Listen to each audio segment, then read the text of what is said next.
என்னடா என்ன ரோட்ல ஹைவேஸ்ல வந்து நிக்கியா தற்கொலை பண்ற மாதிரி தற்கொலை பண்ற மாதிரி செருப்பு கட்டி நாய ஹைவேஸ்ல வந்து நின்னாலே உனக்கு வந்துட்டு என்ன தற்கொலை பண்ண போறான்னு அர்த்தம் வேலை உனக்கு தானே எங்க வந்து வரும்போது இலவ கொண்டு தானே வர இப்ப என்ன வேலை கொண்டு வந்தல இல்ல நனியார் பாய் இந்த ஆட்டோக்காரர் ரொம்ப செருப்பு கட்டி அடிப்போம் பாத்துக்கோ ஆட்டோக்காரர் வேற சொன்னாலே தேவையில்லா பேச்சு பேசாத போன தடவை சம்பந்தம் இல்லாம இந்த ஆட்டோக்காரங்க இந்த யாரு முன்னா பாய் கதையை இழுத்து விட்டு இருக்கிற ஆட்டாடைய கூட சண்டை வராங்க நானியார் பாய் அது பாட்டு ஊத்தி மூணு செய்தியை மறுபடியும் நீங்க வந்து கிண்டி விட்டு அடைக்கியான்னு ஒரு ஆட்டோக்காரங்களாம் போன் அடிக்காங்க தேவையில்லாம இல்ல ரோட்ல 1000 வண்டி போகுதுல இல்ல கார் போகுது பஸ் போகுது பைக் போகுது லாரி போகுது எவ்வளவு பெரிய ட்ரெயிலாம் போகுது அஞ்சுல தேவையில்லாம ஆட்டால நிக்கடா ஏன்டா படாப்படுத்துற உனக்கு என்னவா பிரச்சனை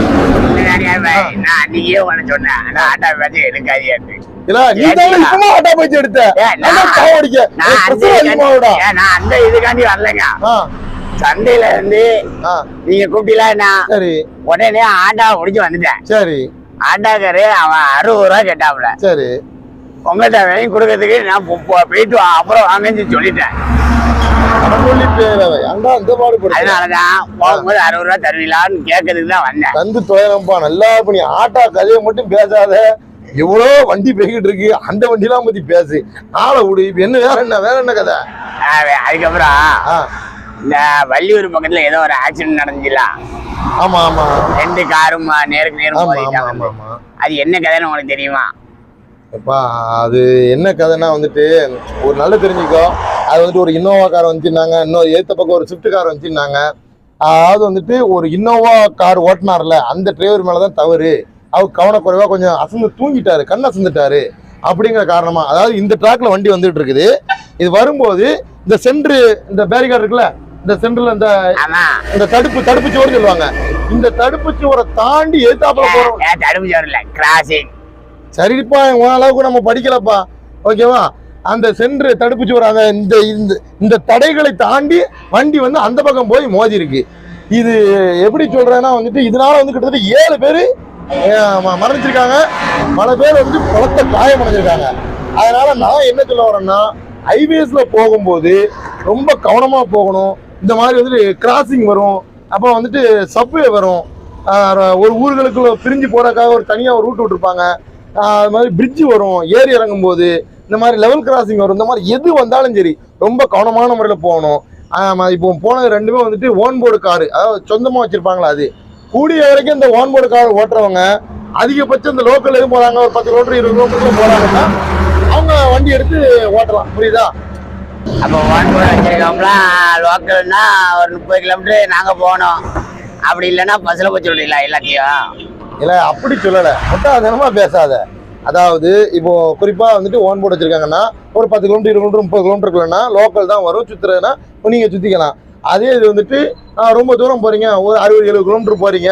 வைக்கிறீங்க அப்படின்னா ஒரு ஆக்டிங் டிரைவர் அனுபவம் வாய்ந்த டிரைவரா இருப்பாங்க அவங்க பல இடத்துக்கு போயிருப்பாங்க ஹைவேஸ்ல எப்படி வண்டி ஓட்டணும் லோக்கல்ல எப்படி வண்டி ஓட்டணும் வண்டி ஓட்டுறதா அனுபவமா இருப்பாங்க ஒவ்வொரு துறையில ஒவ்வொரு சிறந்தவங்க இருப்பாங்க அரசியல்ல ஒருத்தங்க இருப்பாங்க ஆன்மீகத்துல ஒருத்தங்க இருப்பாங்க அதே போல வந்துட்டு என்ன சொல்றது போட்டோகிராஃபரு அந்த துறையில சிறந்தவங்க இருப்பாங்க ஒவ்வொரு துறைக்கும் ஒவ்வொரு சிறந்தவர் இருக்கும்போது ஓட்டுநருங்கிறது ஒரு கலை அதை வந்துட்டு தெளிவா கத்துக்கிட்டு அழகான முறையில் தொழிலா செய்றவங்க நிறைய பேர் இருக்காங்க டிரைவரை கூட்டு போகலாமே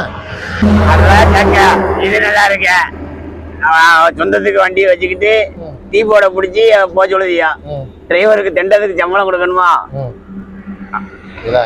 ஏய் மறுபடியும் முட்டாத்தனமா பேசாடா ஏன்டா இப்படி இருக்க இல்ல கொஞ்சம் நல்லா தெரிஞ்சுக்கல நீங்க சொந்தத்துக்கு வண்டி வச்சிருக்கப்பா இல்லைன்னு சொல்லல ஒரு 10-20 கிலோமீட்டர் 30 கிலோமீட்டருக்குள்ள போவாங்க எல்லாம் வாடகை காரை பிடிங்க அப்படின்னு சொல்றாங்க இப்ப டீ போர்டு பிடிக்கிற சரி ஓகே அதுக்கு செலவாகும் அதிகமாக வைக்கும் ரைட்டு இல்லாதவங்க டீ போர்ட்ல போவாங்க வாடகை கார் பிடிச்சி போவாங்க சரி ஒரு ஆக்டிங் டிரைவர் வச்சுக்கிடுங்க எதுக்கு சொல்றேன் தெரியுமா இப்போ உதாரணத்துக்கு குத்தாலத்துக்கு போறியப்பா குத்தாலத்துக்கு போறது எப்ப கிளம்புவியா காலையில ஒரு 5 மணிக்கு கிளம்புவோம் விடிய காலைல ஒரு 5 மணிக்கு கிளம்புற நீங்க ஒரு 2 மணி 3 மணிக்கு எழுந்திருச்சு ட்ரெஸ் எல்லாம் எடுத்து வச்சுட்டு சாப்பாடு எல்லாம் ரெடி பண்ணிட்டு டிரைவரை கூட வர வச்சிருவோம் ஆமா கொண்டு தான் நிறுத்திடுவீல எப்படி ஒரு டீ போர்டை பிடிச்சேன்னா 5 மணிக்கு 6 மணிக்கு கிளம்புற குத்தாலத்துக்கு அவனை 2 மணிக்கு கிளப்பி வச்சுடுவோம் நீங்க வந்துருக்கப்பா வேணும் வண்டி நின்னா தான் கிளம்புவியா இந்த கூத்துலாம் போடுவியா சரி அவனும் 2 மணிக்கே வந்து கொட்டையை விட்டே உட்காந்துக்கணும், வண்டியில கொத்துக்கடியில படுத்து கிடக்கணும். ஏன்னா நீங்க அதுக்கப்புறம் உட்காந்து புளி எல்லாம் கிண்டி வரீங்களா, சரி அது வேற கதை. எல்லாத்தையும் கிண்டி எடுத்து நீங்க கிளம்ப 6 மணி ஆயிரும். போனீங்கன்னா நேரா போய் பழைய குத்தாலம் குளிக்கணும். போன வழியில 10 இடத்துல நிறுத்தி சாயா குடிங்க, அதை குடிக்கணும், வடை திங்கன்னு. சரி, அங்க போய் நீங்க பழைய குத்தாலத்துக்கு போற. போய் முடிஞ்சதுக்கப்புறம் என்ன நடக்குது, அடுத்து வந்துட்டு மெயின் ஃபால்ஸுக்கு போவேன். ஓகேவா? பூங்கா விட்டுட்டு இல்லைங்க இல்ல ஒரு கதையை சொல்லிருக்கோம், நீ வேற. சரிப்பா, மெயின் ஃபால்ஸுக்கு போய் குளிப்பி, அதுக்கப்புறம் பூங்காவுக்கு போறது, அங்கே உட்காந்து நல்லா திங்கிறது, அப்புறம் கடைகளுக்கு போறது, அதுக்கப்புறம் ஐந்தருவிக்கு போறது, இப்படி நிறைய அறிவுகள்ல குளிப்பியோ. கடைகணிக்கெல்லாம் போறது, கொடுறது, பார்க்ல விளையாடுறது, பூங்காவில சுத்துறது, இதுக்கெல்லாம் எவ்வளவு டயர்டா இருக்கும். இதை நீ சொந்த வண்டியில கூட சாப்பிட்டு தாங்க கிளம்புவோம். ஒரே திங்கிறது, நல்ல தின்னுட்டு நல்லா அலைஞ்சா டயர்டாகி தூங்காம என்ன செய்வீன்னு போய் சொந்த வண்டியில போனா நைட்டு வரும்போது ஒழுங்கா ஓட்ட முடியுமா? குளிர்ந்த காத்துக்கு இருக்கும், எவ்வளவு டயர்டா இருக்கும்.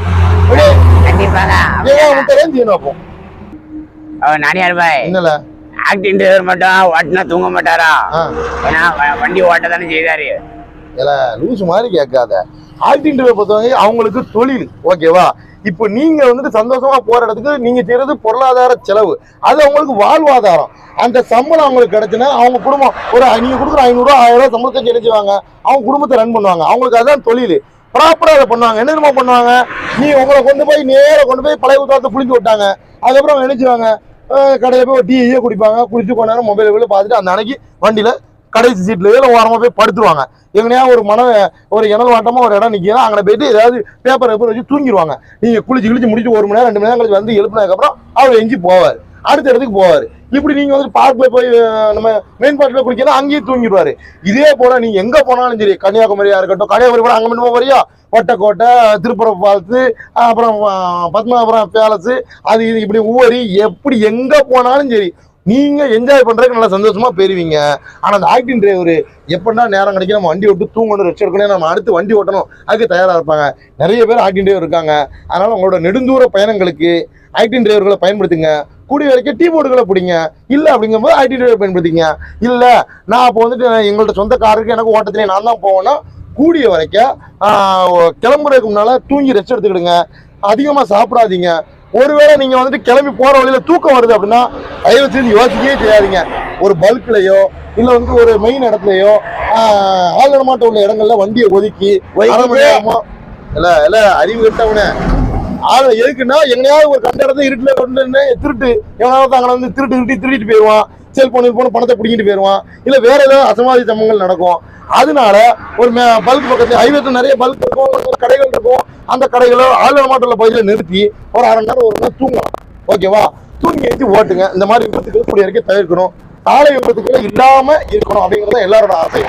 இது என்ன கதை இது உங்களுக்கு ஏதாவது தெரியுமா? அதுக்கு கதை அப்படிதான். ஏதோ ஒரு டிரைவரோட ஒரு சிறிய கவனக்குறைவு, அந்த கவனக்குறைவு ஒரு தூக்கமின்மை, அதுதான் ஒரு மிகப்பெரிய விபத்துல போய் முடிஞ்சிருக்கு. இது போன்ற சம்பவங்கள் இனிமேல் நடைபெறவே கூடாது அப்படின்னு வந்து நம்ம இறைவன்ட்ட வேண்டிக்கிடுவோம்பா. வேற என்னப்பா சொல்றேன்? சரலப்பா நல்லா இருப்ப. நீ வண்டி ஓட்டும் போது ஒன்னையும் சொல்றேன், கவனமா போ.